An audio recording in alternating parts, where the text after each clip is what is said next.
Welcome to She is Resilient, a podcast for women on their healing journeys who are ready to start living their most authentic and empowered lives outside of survival mode. I'm your host, Tatiana, trauma and somatic therapist, as well as a holistic coach, and I'm on a mission to help more women heal their nervous systems. Each week, me and my guests are going to get real and vulnerable about the experiences that led us to becoming the empowered and resilient women we are today. You'll leave this podcast with the skills, knowledge, and inspiration to start creating the life you deserve. Because if another woman can do it, so can you.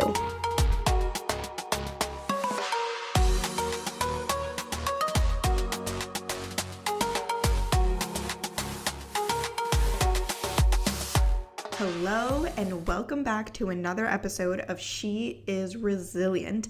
I know it's been a while since I've recorded an episode. I've had a very busy few months, but I am finally getting my life together and we are back on track. So I just want to say, if you've been following along on this podcast journey from the very beginning, thank you. I appreciate your support. I appreciate your patience with me. I know that consistency is very important to me, and I know that it is for so many of you. And I want to get back to being consistent on this podcast because I know that so many of you appreciate these episodes, and I, again, just want to thank you for being patient with me, but we are getting back on track, and hopefully we are going to be consistent with every episode moving forward as long as nothing else comes up in my life. So let me just catch you up on what's been going on. Nothing too cray. I mean, things have been pretty good. It's just been busy.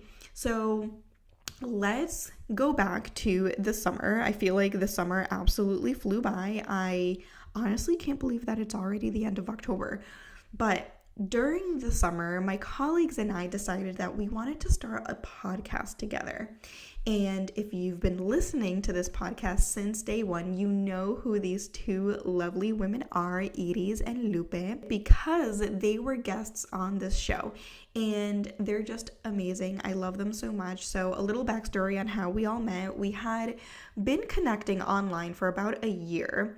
And as we continued to engage with each other's social media and connect through the DMs, we realized that we all had very similar energies and values, and our personalities and missions just seemed to align so perfectly. So at the beginning of the summer, we decided to start a podcast and also a YouTube channel.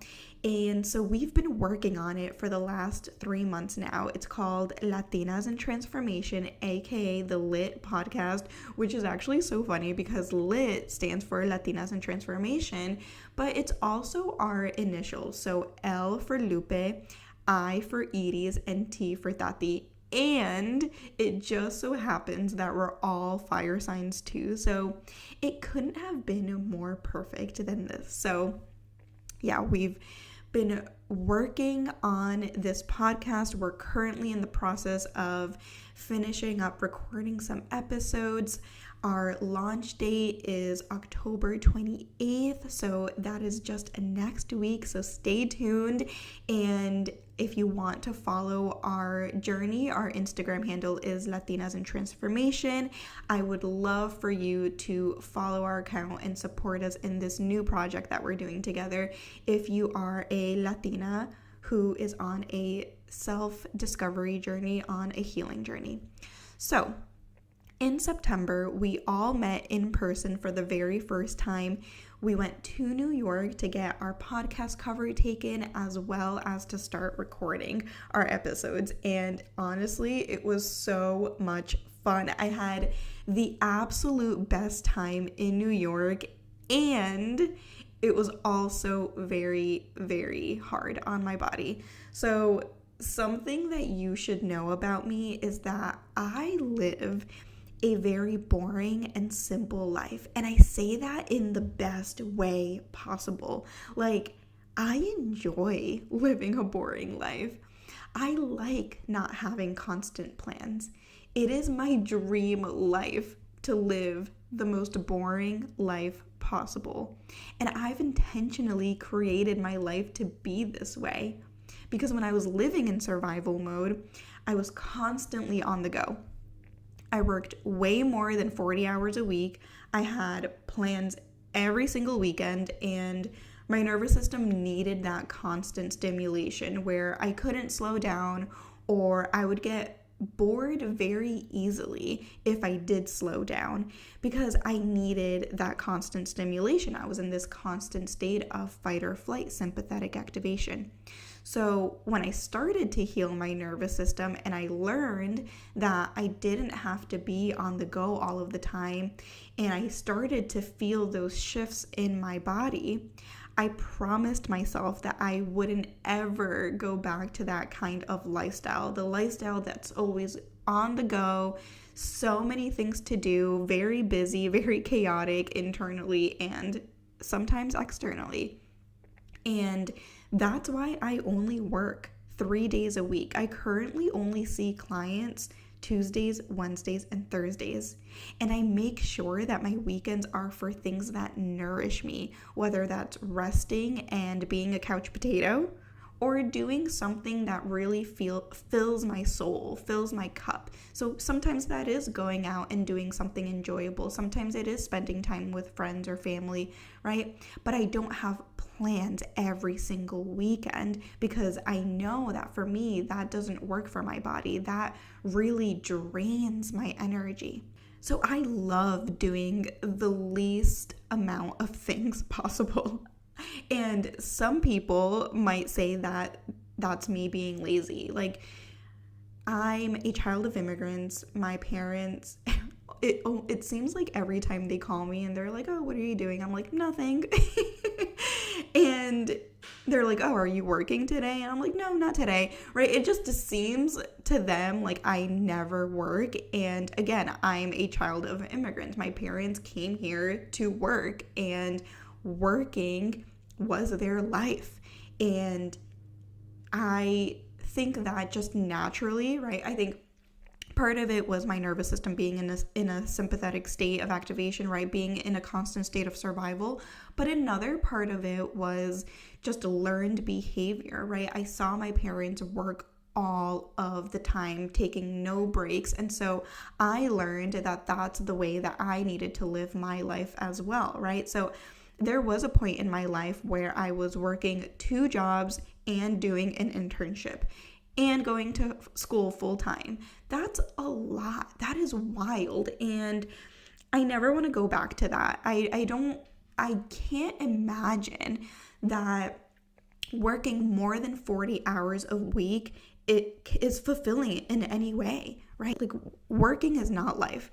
And we're going to be 85 years old one day, hopefully. And we don't want to look back and say, wow, I really spent my life working every single day instead of actually enjoying my life and doing things that fill my soul, right? That's why I strive for a really boring and simple life. And again, when I say boring and simple, like, I'm still doing things, but I'm not constantly on the go compared to what my life used to be like in the past. It is very boring and simple. And maybe this is just what happens as you get older too, right? Like, I'm in my 30s, and so I think just naturally, I don't know, I can't speak for everyone, but you like to stay home more. And nervous systems in general really enjoy slowness because remember, if you're always on the go, you're in a sympathetic state of activation. But anyway, life happens, right? And there will be moments where it will be a bit more fast-paced, and that's what happened for me during and after New York. I was absolutely exhausted after New York, and I felt like I didn't really give myself enough time to rest and re-nourish my body the week after. So I ended up working my typical week, and towards the end of the week, I noticed that I was starting to feel a little bit of a sore throat. My body felt a little achy. And Fridays are usually my rest days, but I had to bring my dad to a doctor's appointment. So technically it was a rest day in terms of work. but I had to bring my dad to the doctor's to his doctor's appointment, and then we ended up going to lunch after that. So that pretty much took up the entire day. And although that doesn't seem like a big task, I think it's important to remember how the body and the nervous system functions, right? So if the nervous system doesn't have the capacity and it's already in a sympathetic state, which my nervous system was because it needed more sleep and rest. I was exhausted from the week. I was exhausted from New York. I was still in the sympathetic state. And then you add more tasks that put you in a sympathetic state, right? So anytime you're focused or you're up and at 'em, you're completing tasks, even if you're not in a state of fight or flight, you're just naturally in a sympathetic state. I hope that makes sense. Then you're adding on more stress to the body and the nervous system, even if logically it doesn't seem stressful. So logically, or like in my mind, it wasn't stressful to bring my dad to the doctor's appointment. It wasn't stressful to go to lunch with my dad. However, it was energy that my body needed. And so anytime, again, that we're doing something, we're going to be in the sympathetic state.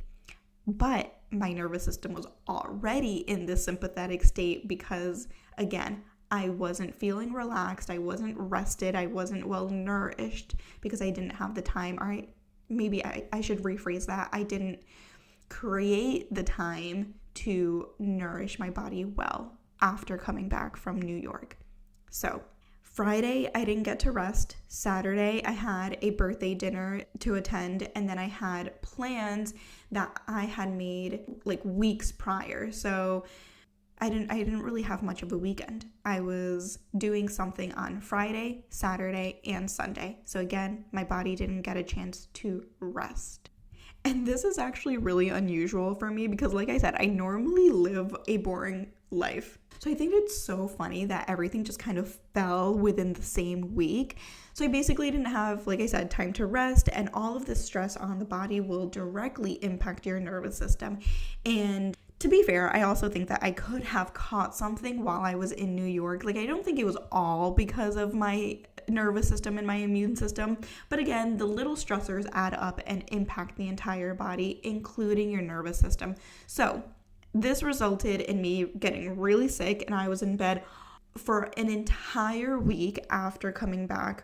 And then to top it off, once I started to feel better, I ended up getting my period.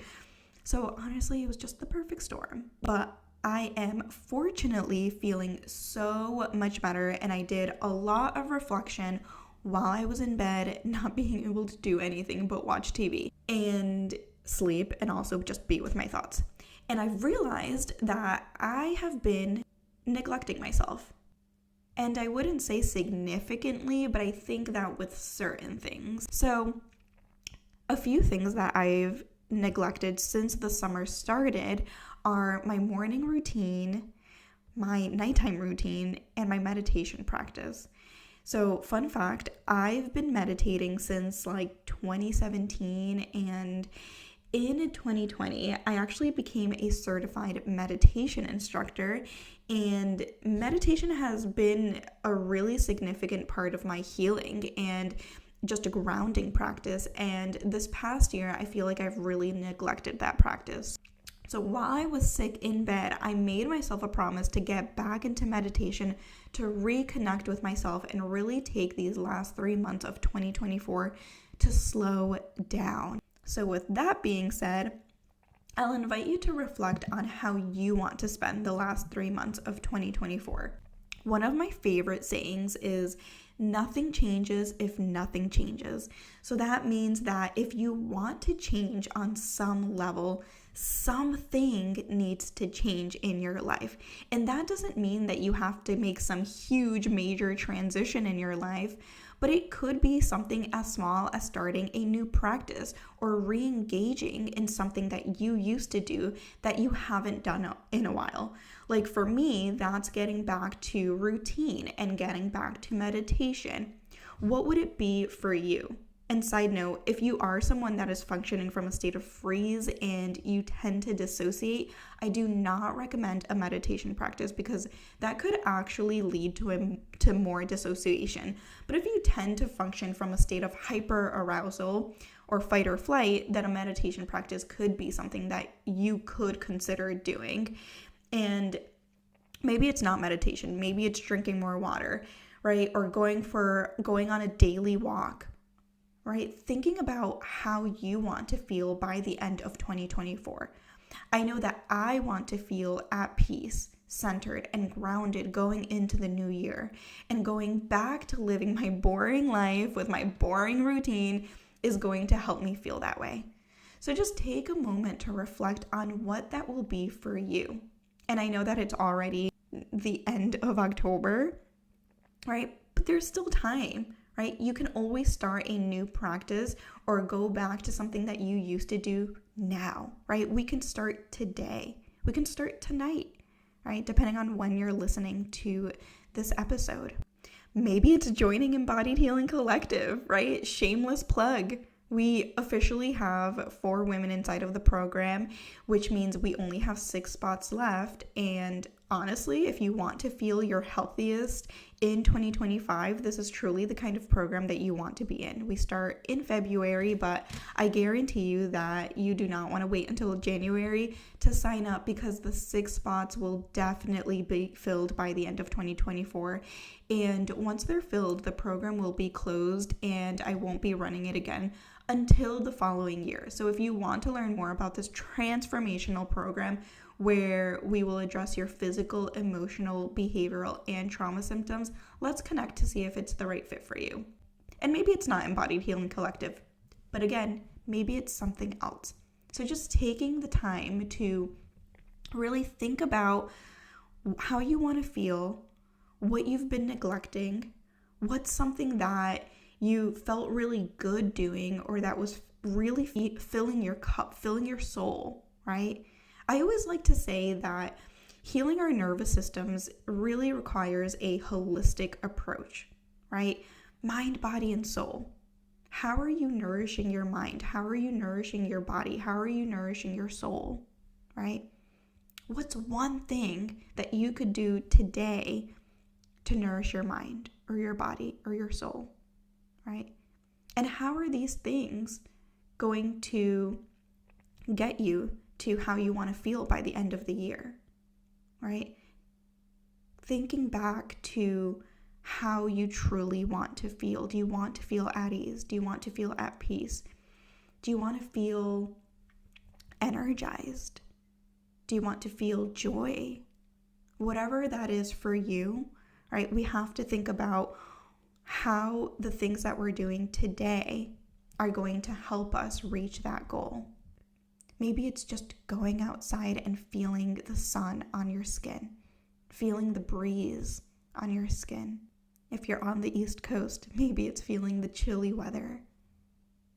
Whatever it is, it doesn't have to be, like I said, it doesn't have to be a major transition. It could be something small.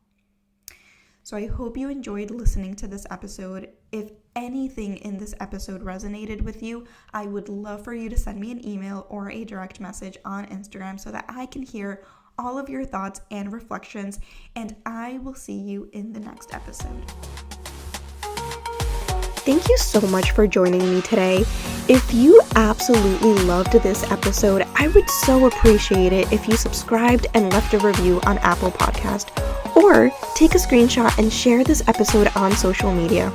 Don't forget to tag me at tatiana.holistic.coach. The more nervous systems we reach, the more generational cycles we break, and the more we contribute to a kinder and safer world. And if you're looking for somatic healing services, send me a DM and I'd love to chat on how I can support you. I'll see you in the next episode.